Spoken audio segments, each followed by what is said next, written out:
So I've been having trouble with my little Dometic. Atwood used to make these, now it's Dometic. It's a little propane range that's in my motorhome. So I've been having trouble with all three of these burners not igniting when I click the little sparker here.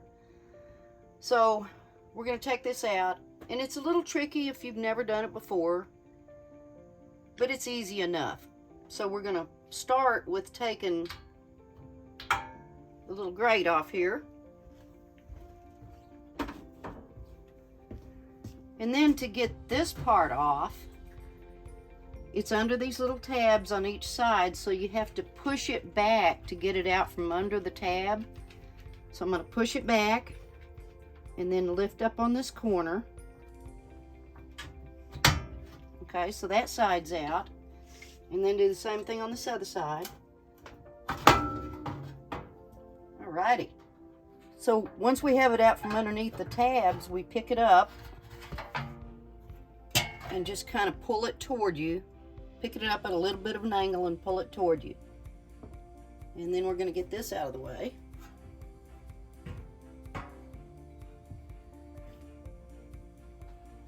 So the thing that makes these little igniters work underneath one of these burners is this little, actually this I think is the igniter, but it causes a spark to occur right here, here, and here. So sometimes what happens going down the road is these things come loose. So you can just wiggle them around and pull them out, and they're all three the same, and then put it back in and make sure it's snug. And you can do that to all three of these. And then the other end of the wires goes up under here, and so these can come loose. So you always want to make sure these are snug. So as you can see, I have the top of the little range off, and I've been having trouble with the igniter that's up under this burner consistently lighting the burners. I've already cleaned these two, and now I'm going to show you how to clean this one. So the little igniter wire comes off the bottom of this ceramic thing, and let me show you first that it is making a spark.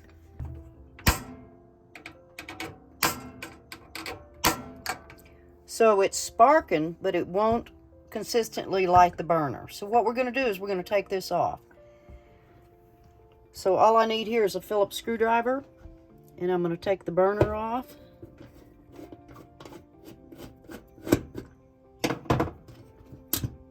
And then the tube slides over the end of the valve. So we're going to pull this off and then carefully take this off. Okay, sometimes you have to wiggle them to get them off. And now we're going to turn this where you can possibly see up in there, but it's pretty dirty. And that happens when you do use your cooktop. So we're going to take this apart so we can take the top of the burner off. And again, it's just Phillips screws.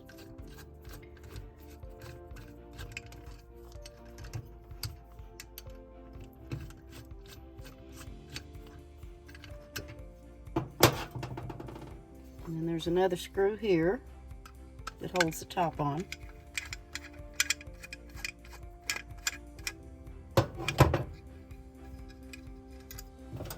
Okay, and then the top of the burner will come off.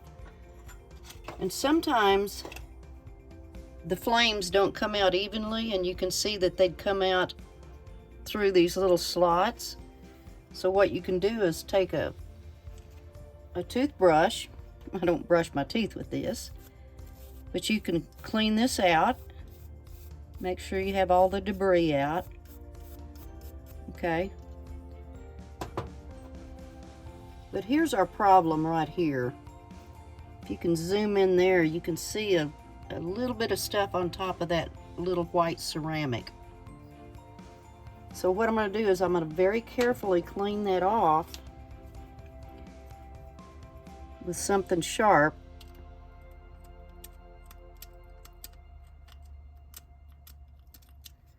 And you can spin this thing with your fingers.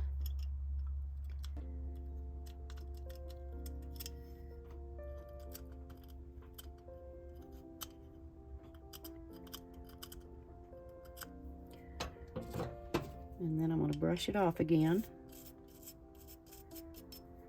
And if you had to replace this little ceramic thing, it's got a C-ring on it that you can take off that fits in the second slot up here. And then you take the spring off and then this whole thing will go out that way. But I don't believe we need to do that. It looks pretty good.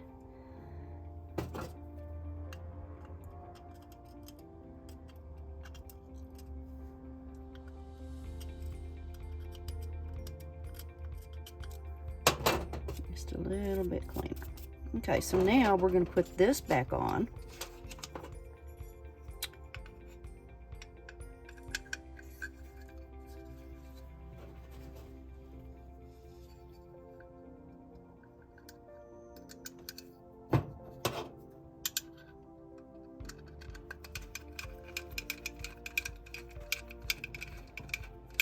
And while you have this out, it wouldn't be a bad idea to go ahead and just clean up under here. Because this would be your opportunity, because nothing's in your way.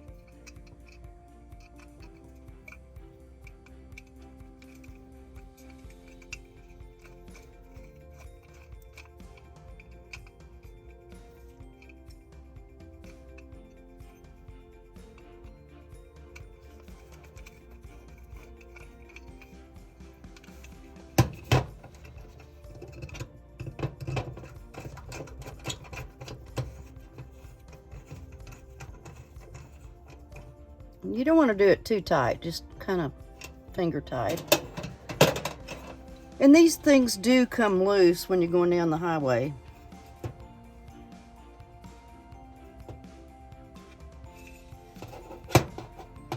So if you're having trouble, that might be one thing you can check, is your connections both on this end and then back on the other end of this wire. Those just snap right into there. So now we're going to put this back on.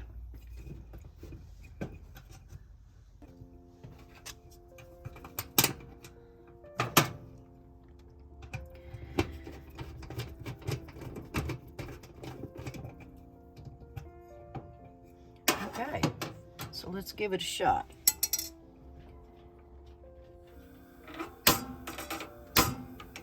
Took 2 times. Let's try it again. Yeah. All right, well that is definitely much better than it was. So now we're going to put it back together. All right, to put the top back on, I want to show you these little slots here.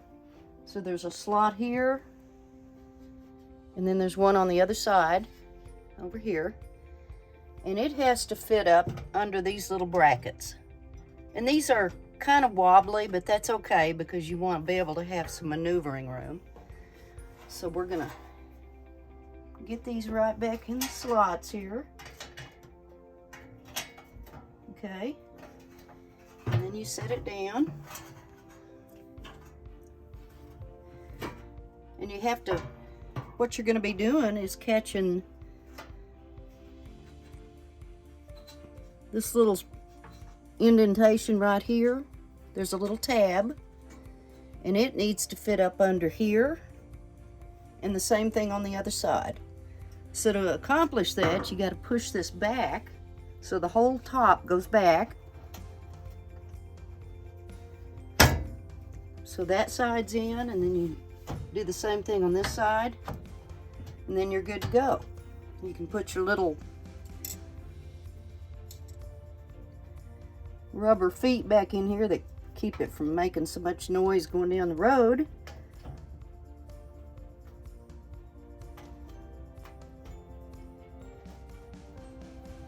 And then you just have to set your grill back in there.